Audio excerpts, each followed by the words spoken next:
Rabbi Manis Friedman. Hello, thank God it's Tuesday. So missed our programs, and thank God it's Tuesday because Gimel Thomas falls on a Tuesday. So there's no coincidences. It is the greatest day. It is the greatest day of the week, and especially because we have this opportunity to speak with you, to get your wisdom, and especially on a day like today. You were so close to the Rebbe. You were close to him when he was physically here, but this is my opinion, and it's opinion of many others. You're probably closer to him now than you ever were, because everything you teach, everything you relay brings us closer to the Rebbe, and we're so grateful to you for that, because your teachings are amazing, and we really get to know and to feel the Rebbe through your teachings, and you get us closer to God through your teachings. And that's why I would like to start with a very personal question, if you don't mind. What is for you the most valuable thing that you have learned from the Rebbe? If you don't mind me asking, starting with this question, what is the most valuable lesson for you? Oh, that is very hard to pick. Everybody feels closer to the Rebbe now than before, which is an amazing thing that needs to be studied and understood in itself. And what kind of phenomenon is this? Well, like somebody said, the Rebbe can accomplish after passing away more than most people can accomplish in their lifetime. But it's true. One of the very significant, powerful messages that the Rebbe modeled is that as you grow, you increase in responsibility, which, everybody would agree with. But the trick is, you increase in responsibility, you don't replace responsibility. So when you first start off, you're responsible only to yourself. You get a little older, you're responsible for your whole family. If you succeed in life, you become a leader, an influencer. Now you're responsible for a community. If you're very effective and successful, you become responsible for a city. More than that, the whole state, the whole country, the world. And you never neglect or diminish your responsibility to yourself and your family. That is greatness. If you give up everything else because you're now busy with big things, not so impressive. So this is the Rebbe. He's responsible for the world, but he still davens from the Siddur like he did when he was a 4-year-old boy. You increase responsibility, you don't shift responsibility. Like now that I'm running the world, I have no time for you. That Rebbe never did that. No matter what was going on in the world, the Rebbe had patience and time for everybody. I want to tell you a quick story, because the best thing to do on a yard site is to tell a story. There was a shliach, came to a town in Canada, I think, and he was looking around. He needed to buy a house to make a Chabad center. Back in those days, real estate was not so expensive. So he found a house. He needed $47,000 for a down payment. In those days, that was a lot of money. So he put together a list of 10 wealthy Jews in this community to whom he was a complete stranger and he was new there. He was going to ask each of them to give 10% of the down payment. He comes to the first house, the first man on the list. He walks into the house and he looks, there's a picture of the Rebbe over the fireplace. So he says, "What is this?" The man says, "Are you a rabbi?" He says, "Yes." The man says, "Then you should know who this is." He says, "I know who it is.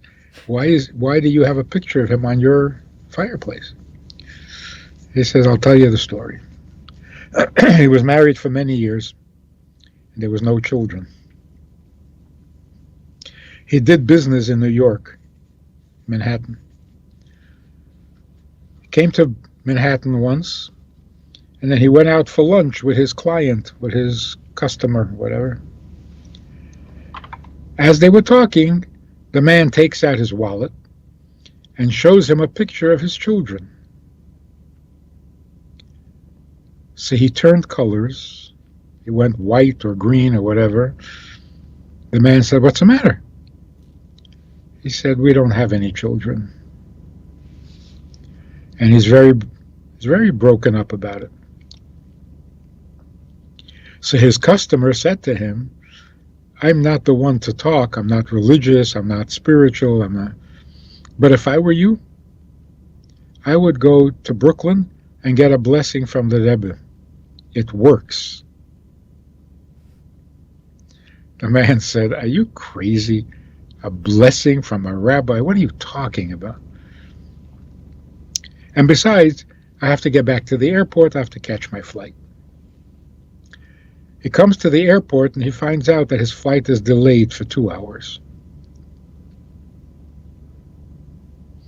So he's thinking, should I just sit here and wait? Or should I grab a taxi, go into Brooklyn, get a blessing from the rabbi, and come back? He takes a taxi, he goes into Brooklyn, he comes to 770, he comes inside to the office, and he says, I want to see the rabbi. They said, "Which rabbi?" This is a building full of rabbis. He says, I need a blessing from the chief rabbi, the big rabbi. They said, "You don't have an appointment." He says, "I need an appointment? Since when do you need an appointment to see a rabbi?" They said, "Well, the list is long and you got to get in line and wait for your turn." He got very upset. He says, "All I want is a blessing and I have to catch my flight." They said, "Sorry, you need an appointment." He storms out of the room, angry. And he not looking, he bumps right into a guy. When he came in, the building was empty. In the few minutes that he was in the office, the building fills up with people because it's mincha time, and the Rebbe is going to be davening mincha, the afternoon prayers. So this man, who he bumps into, says, "What is your problem?" He says, "I came here for a blessing. They won't let me get the blessing." He says, is it serious? He says, "Yeah, it's serious." So the man said, "Let me tell you what I would do. The Rebbe is going to be coming out of the door on the left, going to walk across the corridor, and he's going to go into the door on the right. Step out in front of the Rebbe and tell him that you need to ask him something. But don't tell anybody I told you to do this." He says, "Sure." He waits for the Rebbe to come out. Now there's a little crowd in the corridor. He steps out, stands in front of the Rebbe, and he looks at the Rebbe, and he can't talk. he gets so emotional, he can't talk. And the Rebbe says to him, you want to ask me something? So he nods. So the Rebbe walks back into his room. The guy follows the Rebbe. And they're standing inside the door. And the Rebbe said, well, what do you want to ask me? So he's too emotional. He says, we don't have children. That's all he could get out was. The Rebbe said to him, I see you're a businessman. I'm also a businessman. And we have no time to waste. So let's make a deal. Promise me you'll put on tefillin every day. I promise you you'll have children. This is the last thing he expected. He couldn't talk. He didn't know what to say. So the Rebbe says, no, you promise? He says, yes. The Rebbe said, I also promise. And the Rebbe went on to Mincha. This is the story the guy is telling the Shliach. So the Shliach says, and? He says, come, I'll show you. He takes him into the dining room. His 4 children are sitting and having dinner. He says, that's why the Rebbe's picture is in my dining room. Then he says to the Shliach, so what can I do for you? What'd you come here for? So he tells him he needs $47,000 for the down payment, and he wants it to be one of the 10. The man said, no. I'm going to give you the $47,000, not be one of the 10. Shliach was very surprised.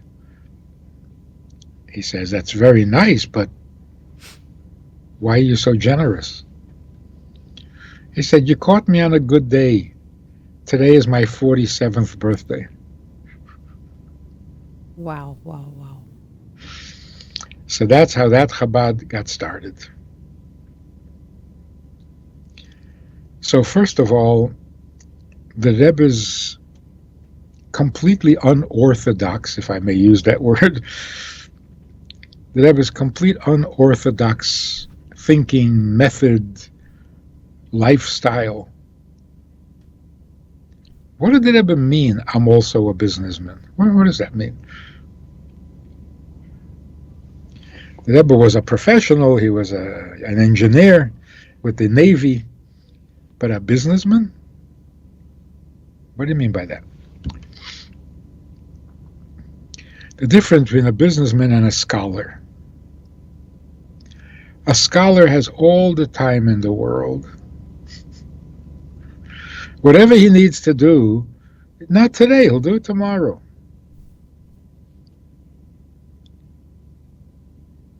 There's no pressure. The Rebbe says, I'm not like that. I'm a businessman. When I see an opportunity, I don't wait for tomorrow. We have no time to waste. That's the behavior of a businessman. If you wait until tomorrow, the deal is gone. You missed the opportunity. So the Rebbe said to him, I'm not going to miss an opportunity. Promise me you'll put on film. Then my business will succeed. And then I promise you, you'll have children and your business will succeed. So this is a business transaction.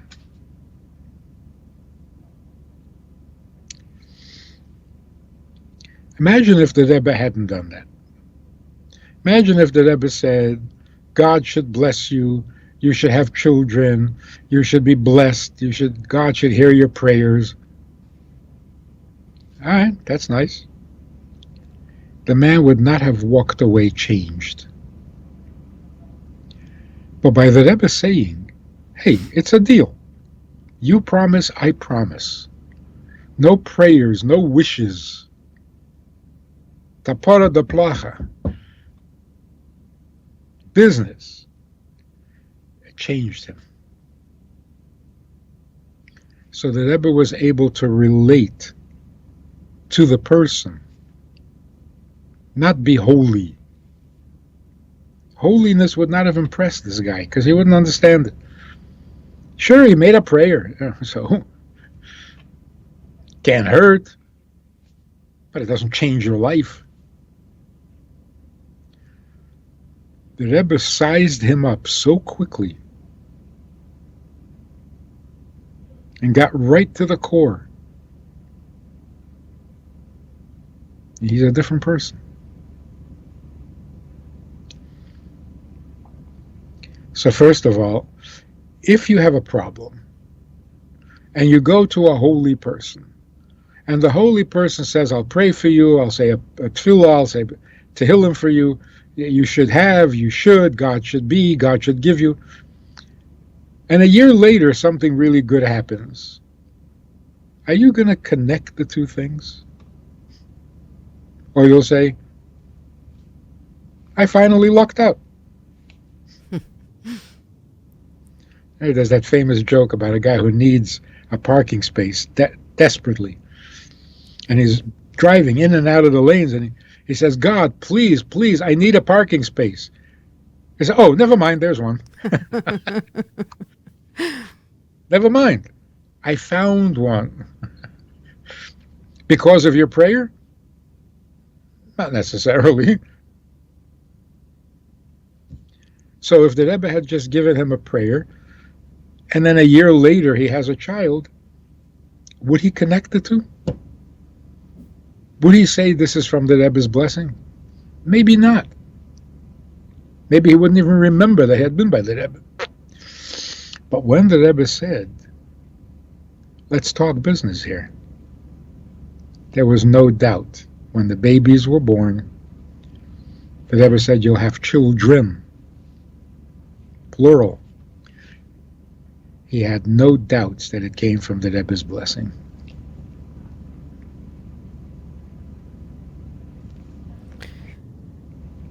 Rabbi Friedman, why is it important to know that it came from the Rebbe's blessing?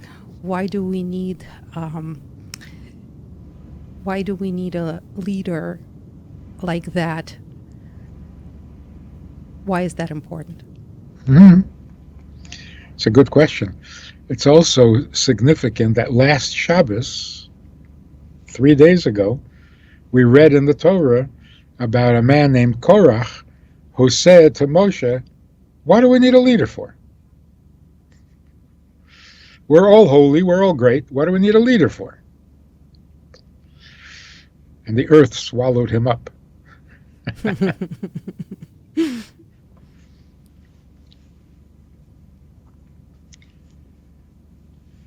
People who believe, maybe even are religious every day of their life,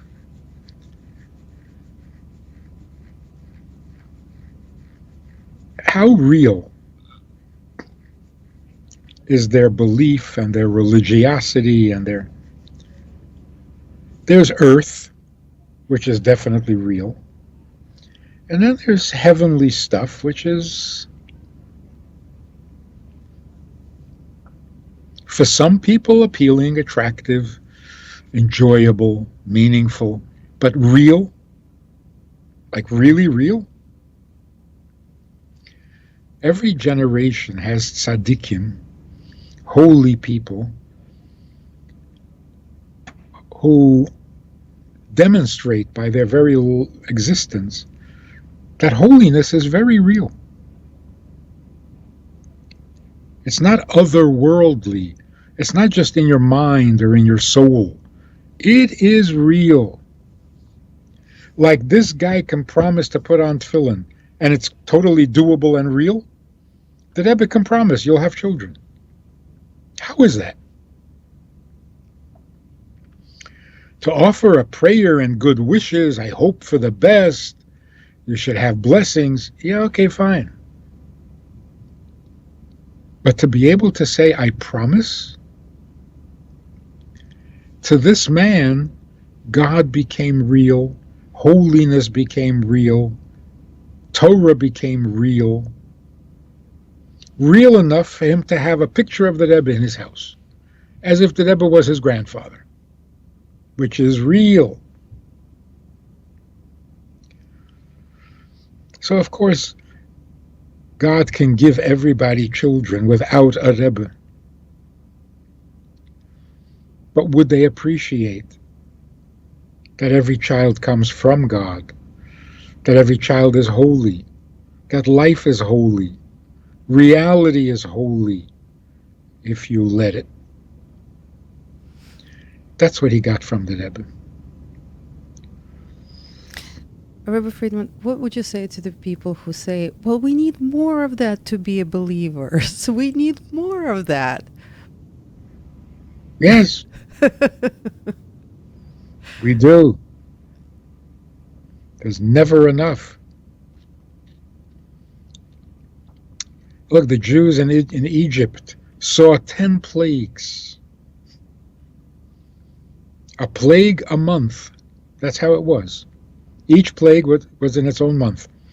So for 10 months in a row, there were plagues on Egypt. Not convincing? Even the Egyptians were convinced. But not very deeply, because 3 days later, after the Jews left Egypt, they go running after them to capture them and take them back. And then there's that ultimate miracle of the splitting of the sea.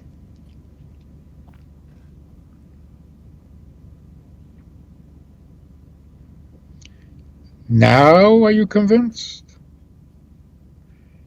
Right after the splitting of the sea, the Jews complained, there's no water, what are we going to drink, what are we doing here?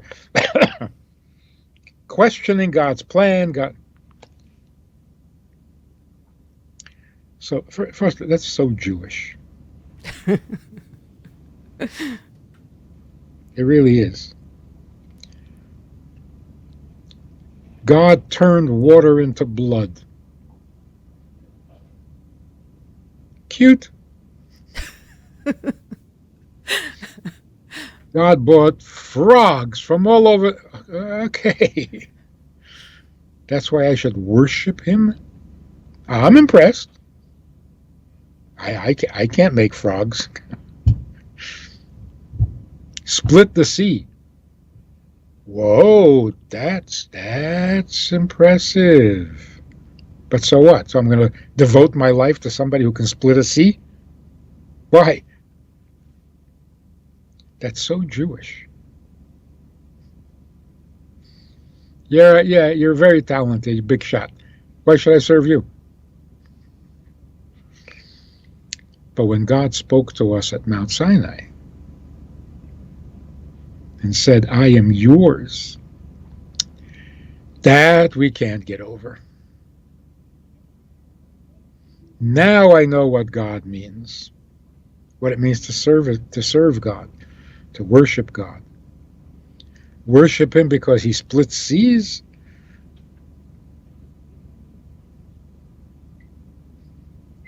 That could be a little bit idolatry. So if somebody else with powers and magical abilities splits a sea, I'll go worship him too? It's like marrying a man for his money, because he has a lot of money. And when you meet someone who has more money, what are you going to do?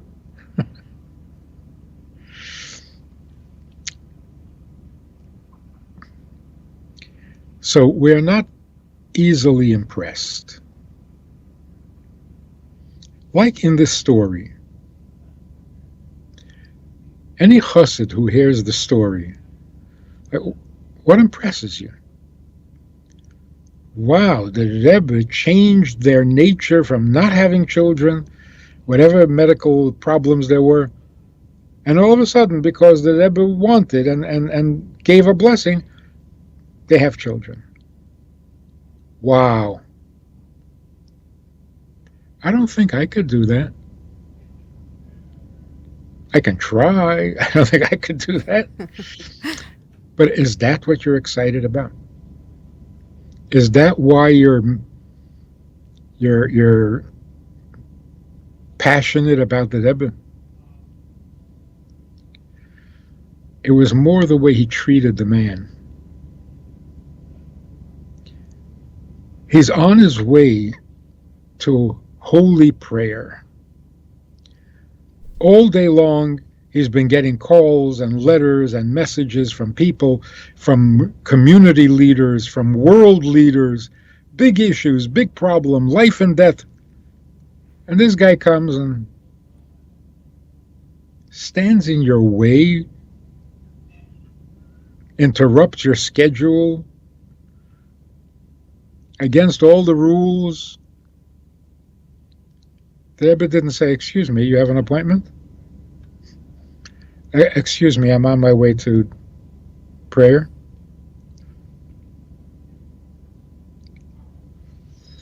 That's awesome. His commitment and his obligation and his responsibility to this one guy is just as important as his prayers and just as important as all the big issues he just dealt with in his office.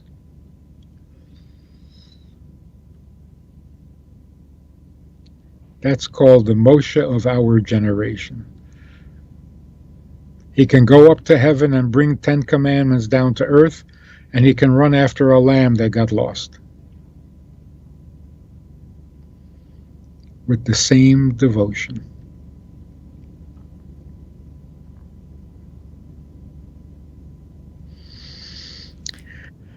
Just speculating. When the Rebbe came home at night to the Rebbitzin, what did he tell her about his day? Imagine she asks him, "How was your day?"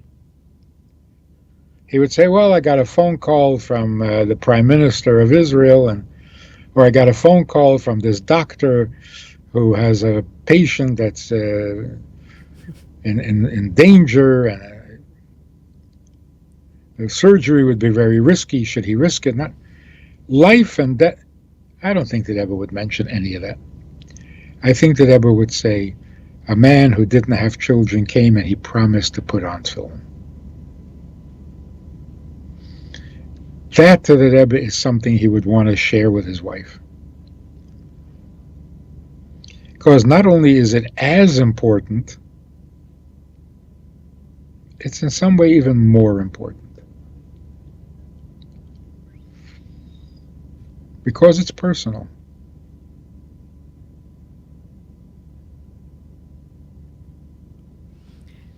And that's how all of Judaism should be. Our relationship with God should not be cosmic, shouldn't be a global issue. It's personal. Rabbi Friedman, why is putting tefillin on personal? Because the only reason you're doing it is because he asked you to. It's not an emergency. The world's not going to end. You're not big leaders making big decisions. It's just personal. I know when I put on tefillin, it is pleasing to God. Is it earth-shattering? I don't care. If it's pleasing to him, I will do it. It's romantic. Torah is romantic. It is. Rabbi Friedman, especially when you speak about it. Not so many people speak about Torah and God in such a romantic language like you do. Why is that? You have to ask them. Why don't they see all the romantic notions and statements, and it's everywhere in the Torah, and it's not even nice to ignore it. God is trying to be intimate and you're just business-like. Oh yeah, you want me to do that? How many times? Well, 4 times? Okay. What's wrong with you? How can you be so jaded? But I think that's what happens. It becomes a ritual. It becomes a habit, and you become jaded. You go through the actions, you're not even thinking, whose mitzvah are you following? Why are you doing this? And that takes all the romance out of it. I mean, imagine a husband coming home on his anniversary and saying to his wife, I got you something. You got me something? It's so pathetic. What, you thought I forgot about the anniversary? I didn't forget. I got you something. This is how you... That's sad.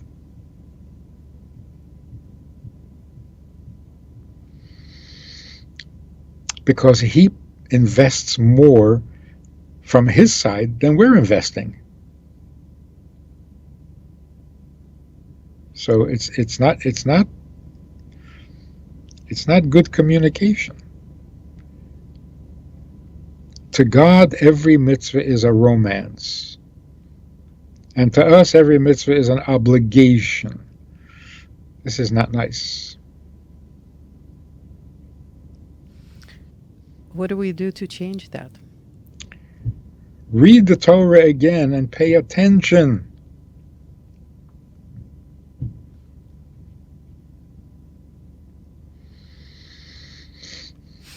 The Jews commit a terrible sin. God is very angry.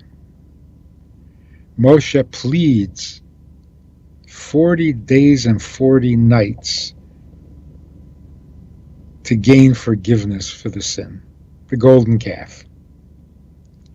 Finally, after 40 days and 40 nights, God says, I forgive them. You win.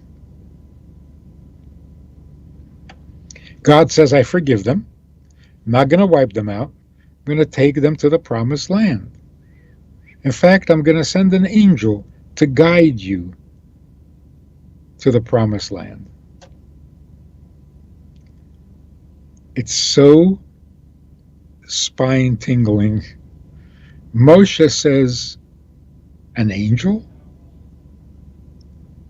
We don't want angels. If you're not coming with us, we're not going.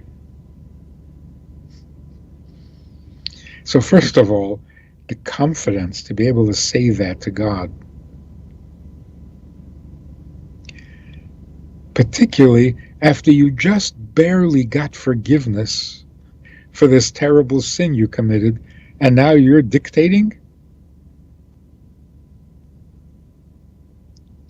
Anyone else, if it wasn't Moshe, would say, oh, you're going to send an angel? Okay, good. I mean, we were just going to be wiped out. Whatever you say is good. Anything is better. Moshe says, no. I'm not worshiping an angel. I don't have a relationship with an angel. It's about you. If you're not going, we're not going. Is that not romantic? How can you even miss that? Rabbi Friedman, what does it mean that we don't have a leader physically with us now, like Moshe Rabbeinu, like the Rebbe? We have you, and that's amazing, because without you, this would be very, very confusing. We would not be able to put few things together. Thank you for clearing it up. And by the way, I have to say, people are calling you a sage. So many people out there. I personally totally agree with you. You're the greatest teacher of our times, and I just want to put it out there, and thank you for that. And I'm sorry if I'm changing the topic slightly, but I appreciate the interest that has been risen lately, and we can see it by the growth of your YouTube channel and by the amount of interviews you're being asked to do. This is amazing. It shows that this is tremendous interest and tremendous spiritual growth all over the world. So, and it's amazing that you have the ability to bring people closer together. It's so appreciated. But the fact that there is no one like the Moshe of our generation, what does that mean for the world right now? I can tell you what it means to Chassidim. When people ask, why don't you have a new Rebbe? Find somebody. Somebody. Sure. If we could find somebody who could fill the Rebbe's shoes, we would be very excited. They don't even make shoes in that size anymore. So that's just a technical problem. Who? We would love to have another leader, but he's got to be at least as great, if not greater. Well, we haven't found anybody. That's the practical answer. The deeper answer is, see, Moshe had a specific task, and that was to take Jews out of Egypt, bring them to Mount Sinai, and give them the Torah. Entering Israel, that was Yeshua's mission. Fighting the wars in Israel, capturing the land, that was not part of Moshe's destiny. So Moshe completed what he needed to do, and somebody else had to do the next project. The Rebbe's project was to bring Mashiach, to bring God down to earth so that every human being knows that there's a creator and what the creator wants of him. That's the Rebbe's project. Until that project is finished, there can't be another project, and therefore there can't be another leader. Leaders don't repeat. Every leader is a unique project. So until the Rebbe's project is completed, we can't start another project. So the Rebbe let us know, before he passed away, that he is not going to be here when it's completed. He says, I'm relying on you. You complete the mission. Well, we haven't completed it yet, so we're still busy. Are we looking for a new Rebbe? A new Rebbe would mean a new project. This project is not finished. So yeah, it would be beautiful to have a physical presence of a leader who inspires, who can smile at you and tell you you're doing great. Or we just have to do great.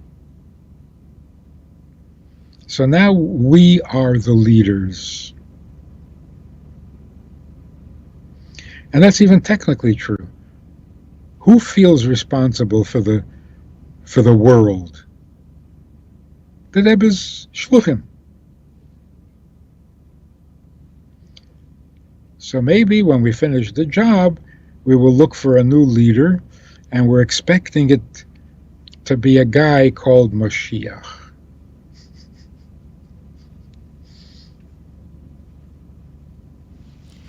Rabbi Friedman, in one of our programs, you said that when I asked when Mashiach is going to come, you said when everybody will want to.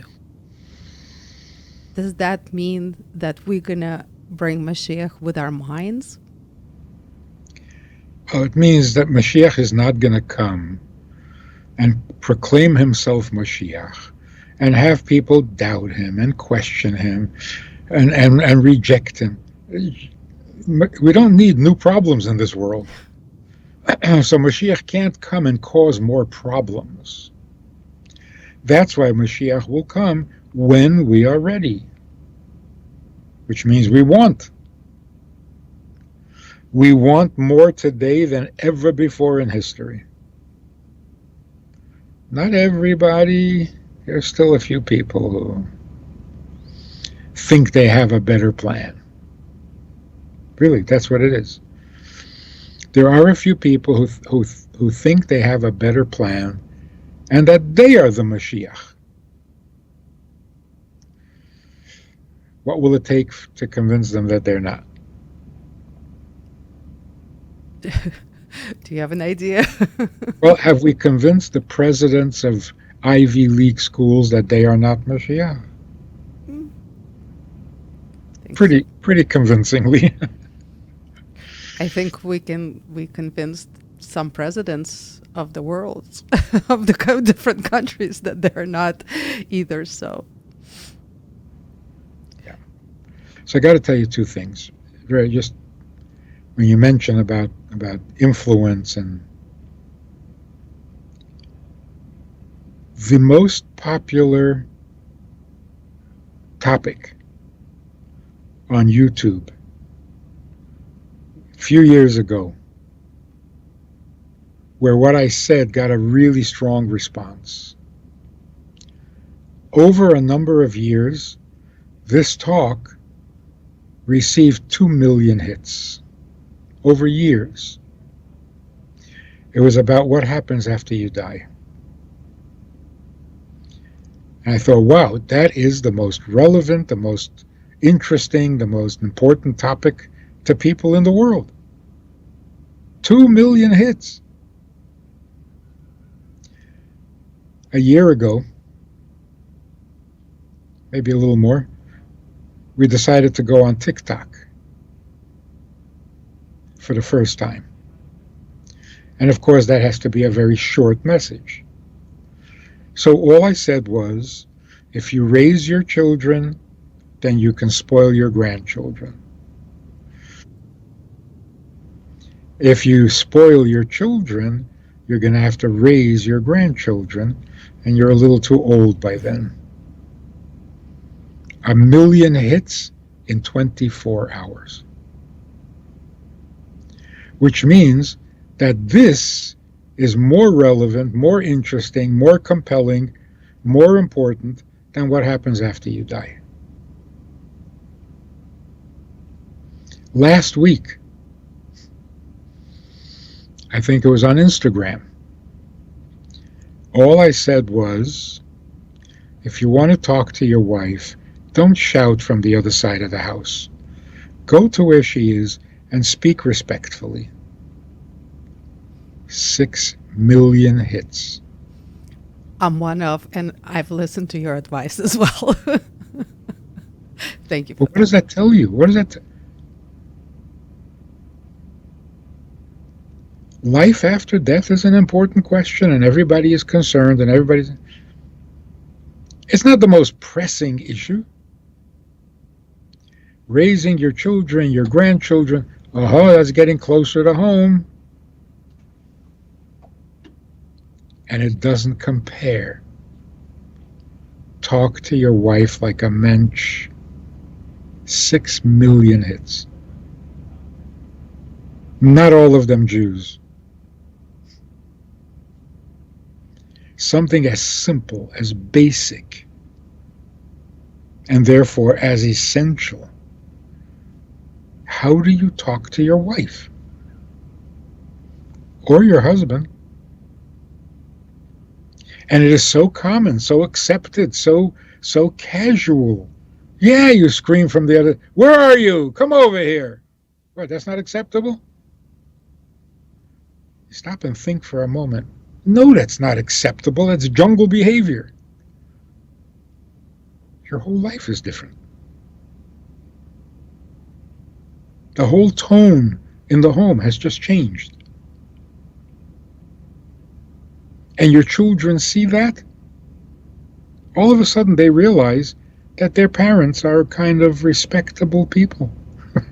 And maybe they deserve a little respect. It's so powerful. Rabbi Friedman, if I may, I would like to share something that affected me more than other teachings by the Rebbe. And that's to be kind at all times, at all cost. In this world, we're kind of taught to push our way into things, use force, not necessarily violence, but, we have to push, we have to try, we have to force it. And by learning what the Rebbe is teaching and has taught us and is teaching us, and what he has showed us by example, is that the best way to get things done is through kindness. And that changed my life tremendously, because it's a such much more effective and better tool. And Rabbi Friedman, I do have to thank you again for getting us closer to the Rabbi, to really passing his message on to us through this incredible way that you have of doing it. It's just so easily comprehensible, comprehensible, and it's priceless. I thank you so, so much for everything, and this time that you allocate for us is completely priceless, and every second that you are out there on YouTube, Instagram, TikTok, whatever means you have, that you are spreading this message around and getting people closer to God, closer to the Rebbe, closer to the truth is amazing, and tremendous, tremendous gratitude to you for every second of your time. Thank you. If you know and you don't share, it's a terrible violation. The Gemara says there's a terrible punishment for people who hide food, the crop, so that they can charge more for what they, right? They raise the price by hiding the food that's available. It's a terrible sin. The Rebbe says the same is true with hiding information. If you know what God wants and you know what Judaism is and you don't share it, it's like starving people to make money on. So anyone who knows becomes obligated and responsible to share it. So you are doing your share. You're sharing it with a large audience, because once you know, you can't keep it to yourself. And that's a huge blessing. Thank you so much for this as well. The Rebbe often said, my father-in-law told me privately, but he knew I would eventually tell everybody, so it was meant for the public. Rabbi Friedman, thank you so much. Thank you for making all these messages public and easily understood and very, very romantic. Thank you for that. That's very, very important. And so look forward to more of you on our radio at your convenience at any time, and hopefully on Tuesdays. That's why we always say, thank God it's Tuesday. Thank you so, so much, Rabbi Friedman.